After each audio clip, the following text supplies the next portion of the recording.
Ding dong YouTube, welcome back to the channel. I am the Jobless Coder, and I want this message to go out to Elon Musk because I saw a news article this week that a German girl whose government has made it impossible for their life to exist has been allowed asylum into America.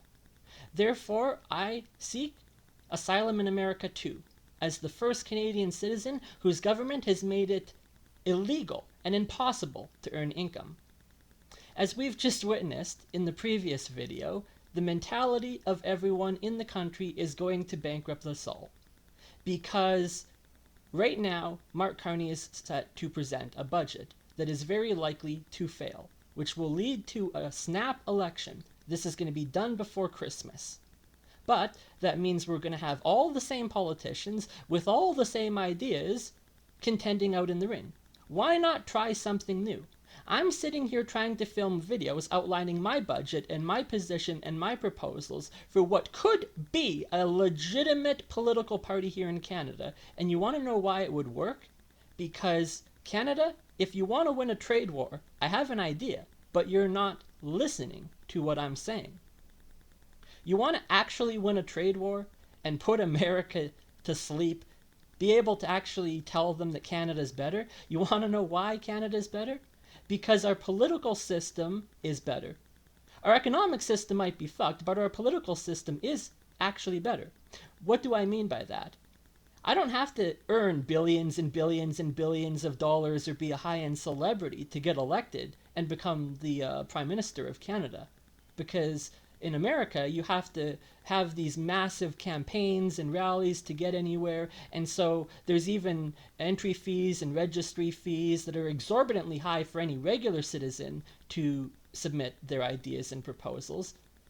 Canada, if you want to show America why we're better and actually have it mean something and not just, a failing healthcare system that everyone with eyeballs can see is not better than America, what makes Canada better is that this election, if it goes to that, is an election of ideas. Canadians are looking for ideas, and they're looking for solutions to the problem, but they're looking to all the same people that got us here in the first place. Welcome to communism. I am living in a communist nation that has made it impossible for me to earn income. Because while I sit here trying to give legitimate business proposals to an American businessman that could get American investment up here, my mother thinks it's insane. She thinks I need to get back to what I'm doing. Well, I can't do my job because our politicians aren't doing theirs. So if my mom wants me to get back to what I'm doing, then our country needs to have an incentive for there to be there. So long as game studios in our country are earning 37% of the value on what they are otherwise contributing 100% of their effort to create, the producers are going to stop producing. And that should terrify you if you've ever read the book Atlas Shrugged. Because all of this will make sense to you if you've read the book. The book may have been a fictional account of a fictional America going communist, but absolutely every single thing that was described in that book is happening, and I am watching it with my own eyes in reality. Canada is going down the drain into bankruptcy, and the number one concern on everyone's mind is money, but nobody is willing to listen to ideas or proposals that are bold, and ideas that are big, and the only ideas that are going to get money into the country have to be bold or big necessarily. And the problem is that this is why I'm seeking asylum in America as a Canadian citizen whose life has been made impossible because of the tax system up here, whose life has been made impossible because of the economic system up here. It's because I ended up incarcerated in the hospital numerous times this year for the crime, what was the crime I committed? The crime of trying to propose business. These ideas I had and were starting to formulate last Christmas. And I ended up in the hospital in January, and then ended up in the hospital in February. And when I say incarcerated, I'm talking to the point that I'm having 3 police officers sitting on top of me, shooting needles of shit into my arm, because they think I'm a psycho crazy man who's talking about legitimate business proposals that could actually work. Why? Because everyone in this country has been so brainwashed by our government to the point that they think that business is a crime. And if business is a crime and the producers pull out, then what happens? The country is on a fast pace to Venezuela, because the only way that we can support our economy without having outside investment is to print more money. And if we're not going to have outside investment and we're just going to print money ad nauseum into infinity, then you, guess what? You get Venezuela. It's mathematics. And Canadians are allergic to math. Canadians are allergic to math. Therefore, I think that these proposals of mine need to be adopted. If the country of Canada does not adopt these positions, if the country of Canada has an election and we get the same people in power that are running the government that caused the mess in the first place, then at that point, I will need necessarily to move to America, or else I will never be able to contribute to the economy ever again. It's that simple. So I'm not stating that we're there yet or now, but these positions of mine need to be made publicly aware. Elon Musk needs to be publicly aware that there is a Canadian citizen who is seeking asylum in America because the economy here has made life impossible. And the mentality of the people and the citizens around is that if I propose legitimate business proposals, they phone the hospital and I end up locked up and incarcerated with police officers injecting needles into my arm. If it's illegal to do business in Canada, then the whole world needs to understand where our country has fallen. Our country has failed. Our country has failed. And we're going to get the same politicians that caused it to fail in the first place, giving you no ideas. My ideas are real. Why? Because what Alberta is proposing is that Canada builds the experimental prototype city of tomorrow that Walt Disney himself could have only dreamed of existing. This plan of mine, this engineering plan of mine to get Elon Musk's Boring Company to start at a dig site here in Calgary, south of Callaway Park. They will build the rail line to the west, and they will connect it to the town of Banff. This will reduce the travel time from the airport in Calgary out to Banff. Instead of traveling 2 hours driving along this road, you can go 30 minutes along the hyperrail that will be built by Elon Musk's Boring Company. You'll be able to travel then out to Lake Louise in a matter of minutes, not hours. You'll be able to travel down to Fairmont Hot Springs and back over to Callaway Park. From here, you can go back to the airport, you can travel up to Red Deer or Edmonton, and it will take minutes, not hours. If Danielle Smith and the Conservatives of Alberta want a policy that would actually reduce our emissions and allow us to meet our climate goals, and actually meet, and not just meet but exceed, the Paris Climate Accords, then you need to build a Hyperloop system that reduces the travel time from 18 hours and 30 minutes down to 3 hours and 5 minutes. This is math. This will make sense to people like Elon because they build business and they innovate. The reason something like this can't exist without America's help is because Canada doesn't have cool shit like America does. Canada doesn't have innovation like America does. Canada isn't building industry, they're building government. They're building more government. Absolutely every last single dollar in this budget is going to be allocated towards building government programs. That does not bring outside money into the economy. It only circulates the money that is already being extracted out. If you circulate the pool of money, but it's not being replenished, it gets drained and then people wither and die. That is why I think that a bold proposal needs to be submitted this election cycle. A bold and radical idea to build a Hyperloop system in Alberta is the only way that prevents Alberta from leaving Canada. Canada, if you want to prevent separation come next year when Alberta gets to vote on independence, this is the only business plan, this is the only budget proposal that is going to prevent this province from leaving Confederation, because we're not going to sit here and accept that it has been impossible to do a business. We're not going to sit here and accept that it has been impossible to live our lives because of the policies that get set in the East. So the East needs to either A, give us this Disneyland park, or B, we will vote to join America, because America is the only place that we will be legally allowed to earn income. Remember when I was talking about monopolies? This is the town that I live. There is one gym in this town. And because I got previously screwed over by this gym, why should I now suffer? I haven't been to the gym in over a year. I've not gone and worked out at a gym in over a year because I've been stuck living here or on friends' couches, and it doesn't have access to the gyms that are in the city. You want to know why this budget will work? Is because I still have $65 million left. What does that allow me to do? Because I've budgeted smartly with conservative principles. Jim, Didsbury, Alberta.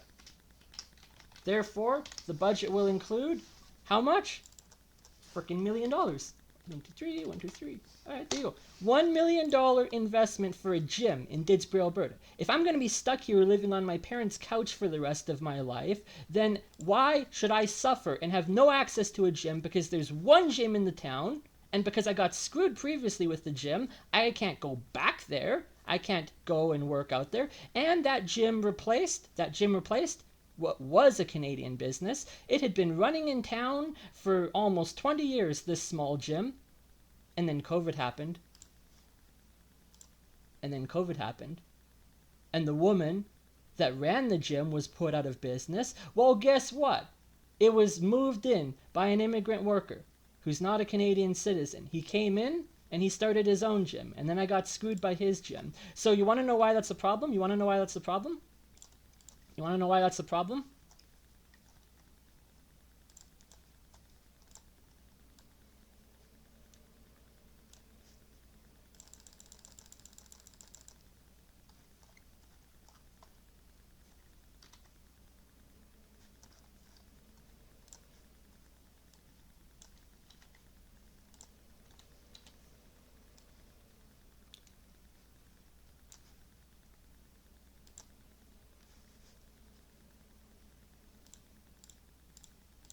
You see that big red arrow?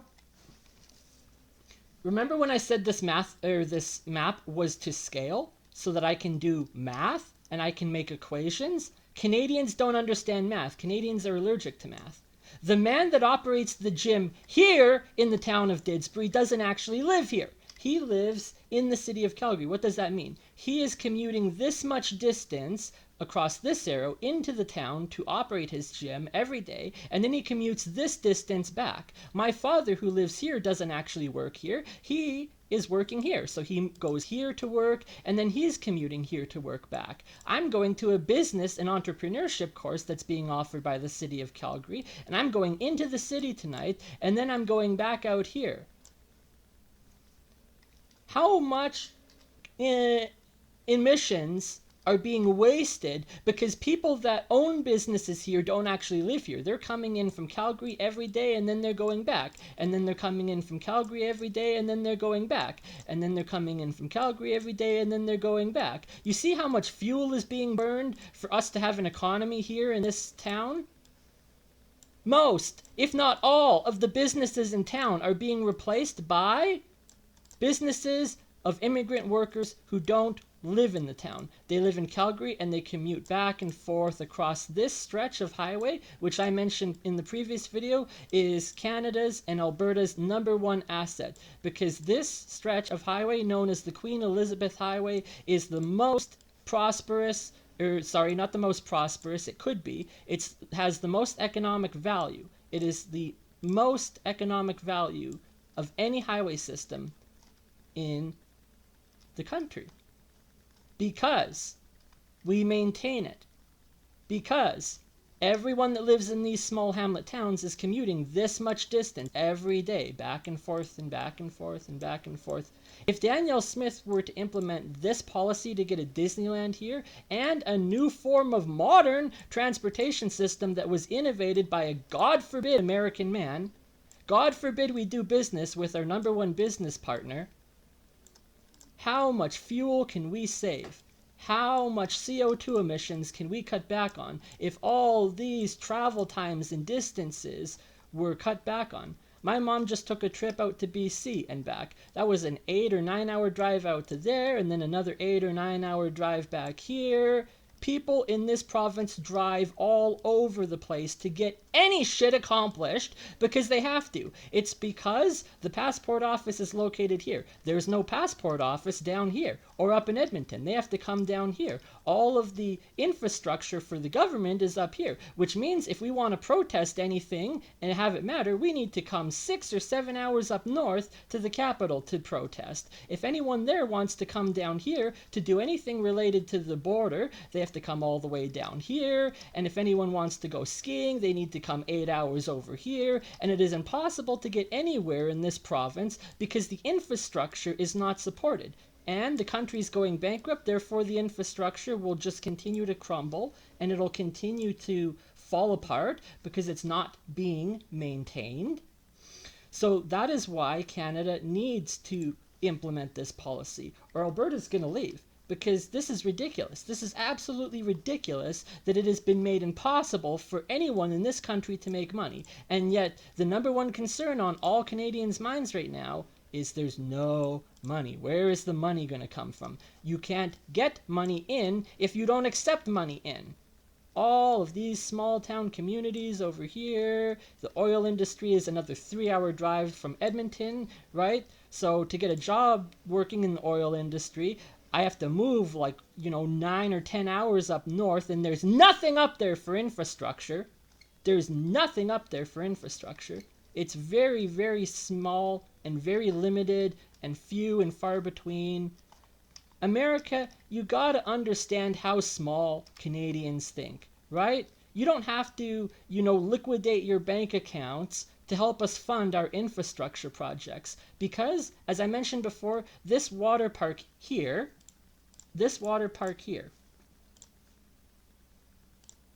in the town of Sylvan Lake, Alberta, used to be a productive business. It used to be one of the coolest places that you can take your family and children. But,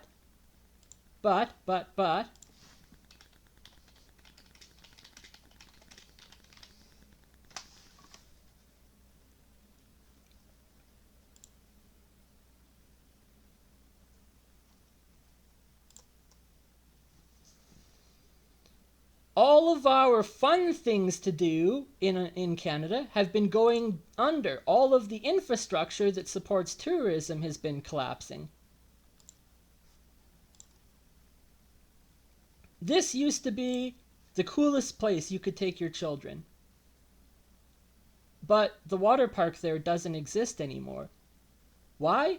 Because it was determined that water parks aren't profitable. Well, that is bloody freaking remarkable. That is remarkable. That is remarkable. You want to know why it's remarkable to me? Is because it's going to require having to listen to some stories about my life. And people don't want to do that. They don't want to listen to me talk about my life at all. Anytime I talk about my life, they think it's bitching and complaining. So,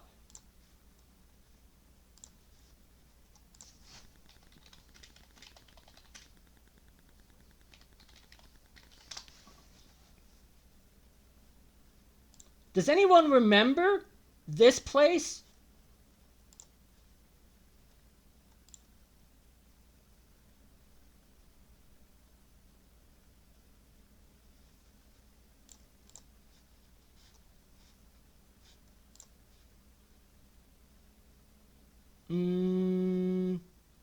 Yeah. Yeah. Wild Waters Water Park in BC. This shit doesn't exist anymore. Do you understand how small this is, right? Right?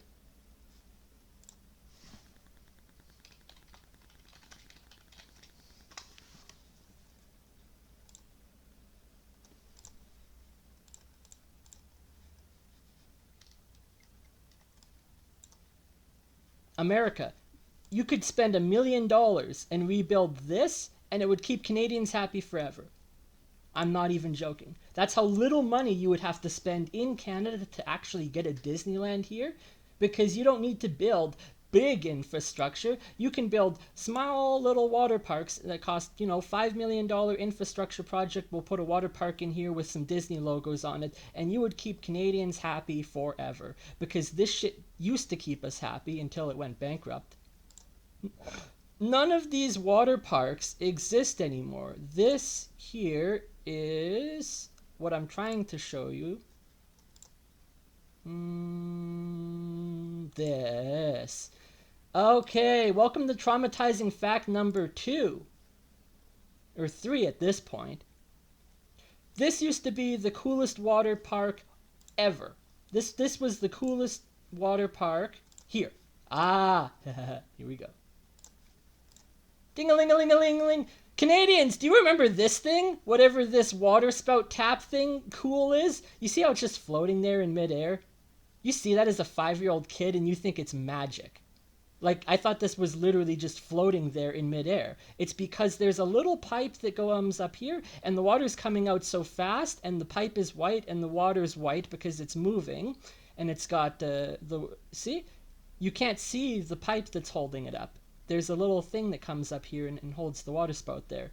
That was the coolest thing ever. You see that as a 5-year-old kid, and you're like, whoa, it's like magic floating there. This is stuff Disney can achieve. This is Disney magic level innovation, but at a Canadian water park that went bankrupt. This water park was closed down, and you know what they built here instead? Condominiums. They built condominiums here. Why? Because back in the early 2000s, when I was like 10 years old, after having come here when I was 6, 7, 8, 9, we tried to come here as a family. And this water park, the closure of this water park, was so monumentally traumatizing to me and my brother that we literally cried for hours. And our parents cried with us because we were like, what the hell, man? This was the coolest place ever. And then they tore it down to build condominiums. Well, the condominiums aren't supporting the economy, are they? They determined that a water park wasn't profitable. But gee, that's surprising. Let's go to the state of Florida, right? Canadians don't understand math or the power of the US dollar. It's infinite. It's infinite. So we'll come over to Florida, come down here. So now we're in the state of Florida. So then we'll just type in water park.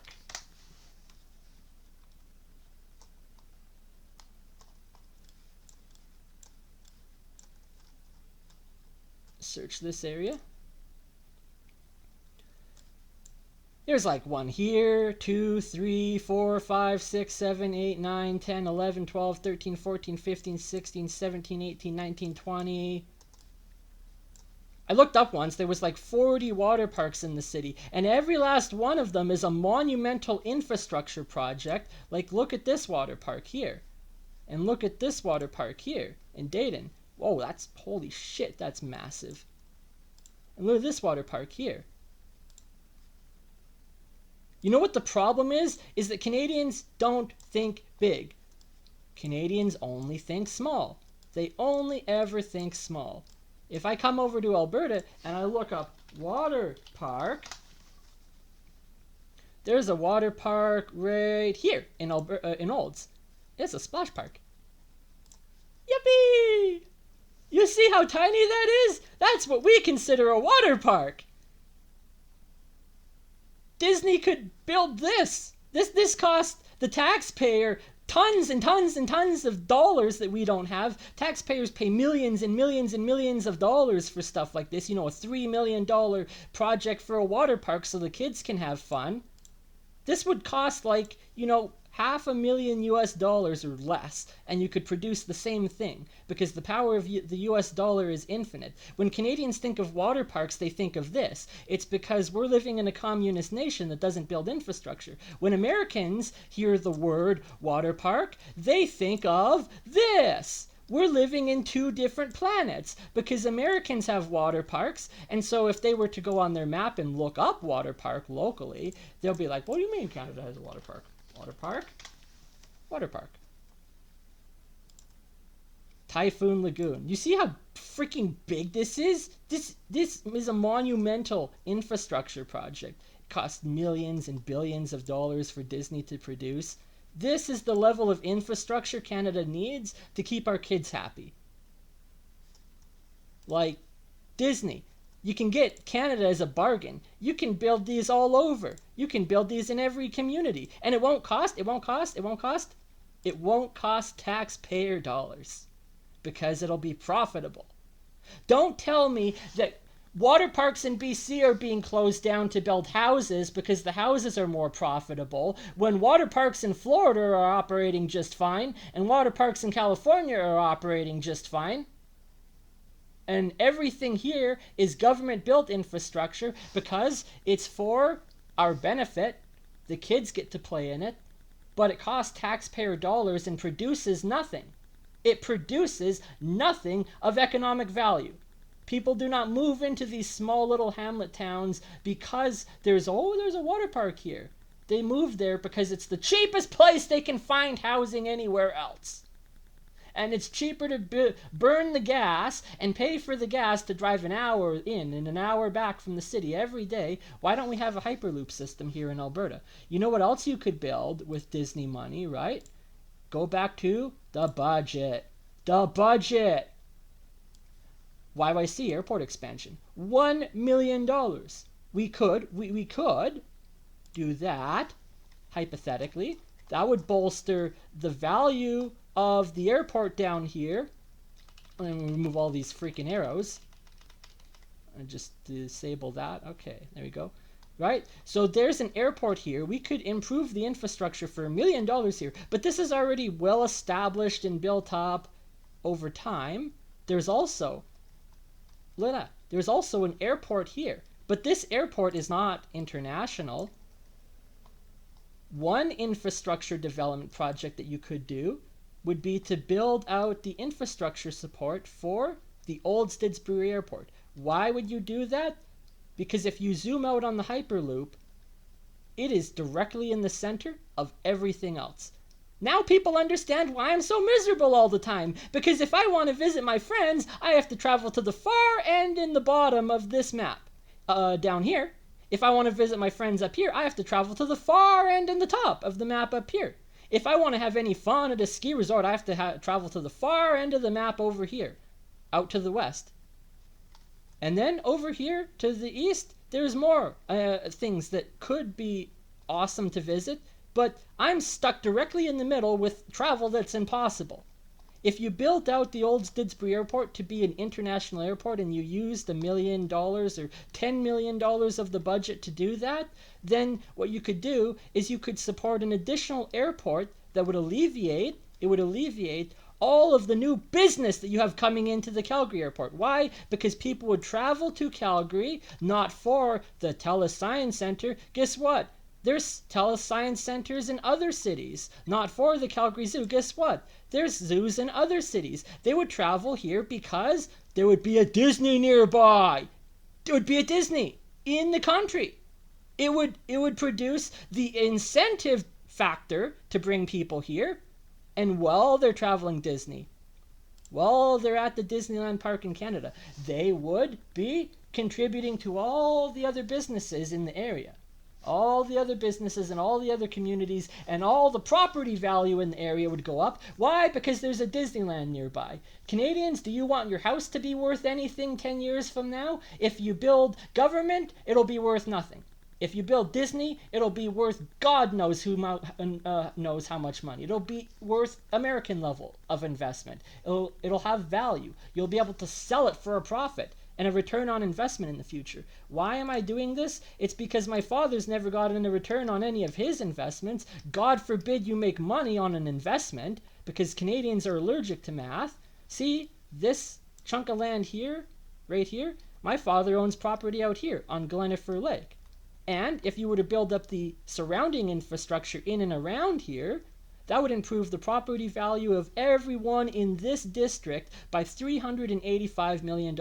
Lest forbid my father make a return on his investment. God forbid that happen. Because in Canada, making money is illegal. It is illegal to make money in this country. It is illegal to take a profit because as a game studio, as a solo game developer, I retain 37% or less of the value of what I have produced. That means, what does that mean? If I'm putting in 100% of the effort and 100% of the time to produce a product that has value, it means I'm being stolen from. It means I'm being stolen from. And therefore, I believe that if it is illegal and impossible to make money in this country, and I can prove it mathematically, then a country that understands math and the economy will possibly grant me asylum, so that I don't wither away and die when my communist nation fails. And that is a bold and radical position the Canadians do not want to hear. But our bank minister just told us to prepare for lower qualities of life, and well, God forbid, guess what? I don't want to hear that myself. And I have a solution, Canada, but you're not listening.